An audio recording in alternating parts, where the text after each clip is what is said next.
Welcome to day 3. We've established a container, we've looked at our emotional landscape. Today we go a layer deeper into the dimension of conflict that is often the hardest to see because it lives in us, not out there. Level 3 is about identity, who we believe we are and how we respond when that feels threatened. Here is something worth sitting with. Many conflicts that appear to be about facts, timelines, decisions, or resources are actually at a deeper level about something else entirely.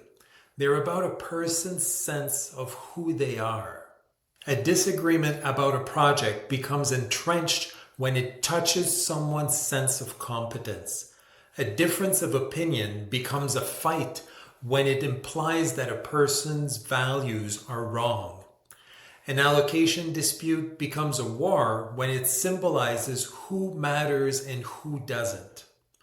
Most of us are not consciously aware when identity is in play. When we think we're defending a position, in reality, we're defending a sense of self. And when the self feels threatened, logic and curiosity tend to leave the room. The book identifies 4 dimensions of identity that most commonly drive conflict.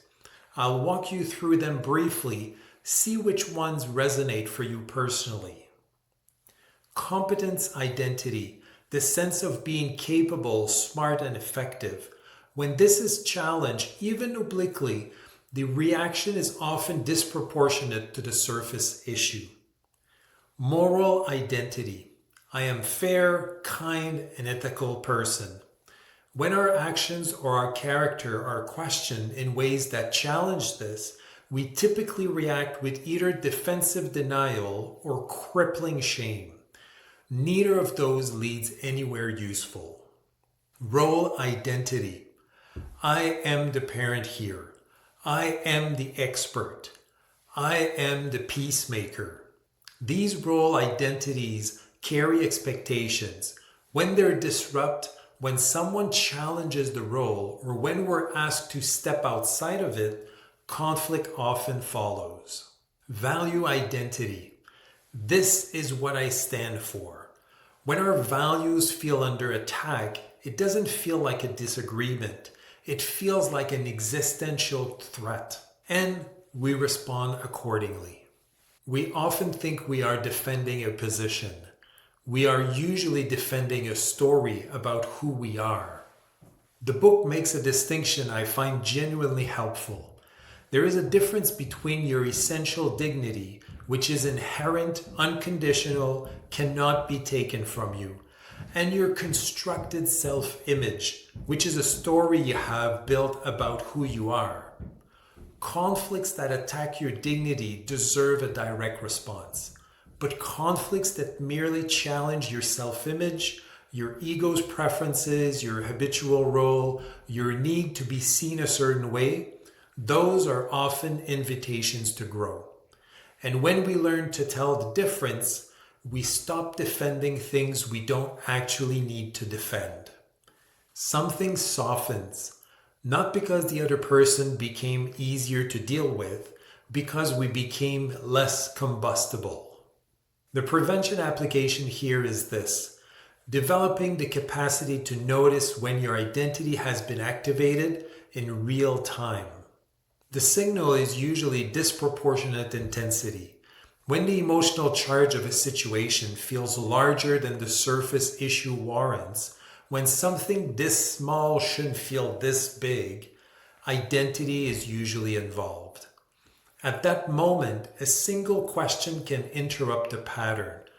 What part of my sense of self feels threatened right now?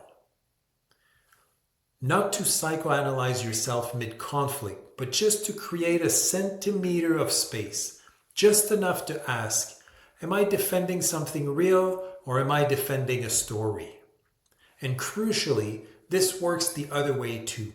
When you notice that the other person has become disproportionately charged, they are likely in identity territory. Responding to the surface issue in that moment almost never helps. acknowledging their dignity first, I can see this matters a great deal to you, often changes the entire texture of what follows. Here's today's question. You can pause if you want. In a recent conflict, which dimension of your identity felt most activated? Were you defending a genuine value or a role or a habit or a fear about how others would see you? Today's practice is simple. Choose a conflict you're currently in or one you anticipate. Ask yourself 2 questions. What does this feel like it's about on the surface? And what does it feel like it's about inside for me?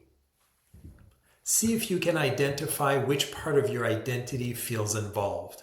You don't need to resolve anything, just notice. That noticing is itself preventative, because what we can see, we can choose how to respond to. Tomorrow, to day 4, we look at the relational dimension. Level 4 is about the quality of the connection between people and how trust, or the absence of it, shapes everything.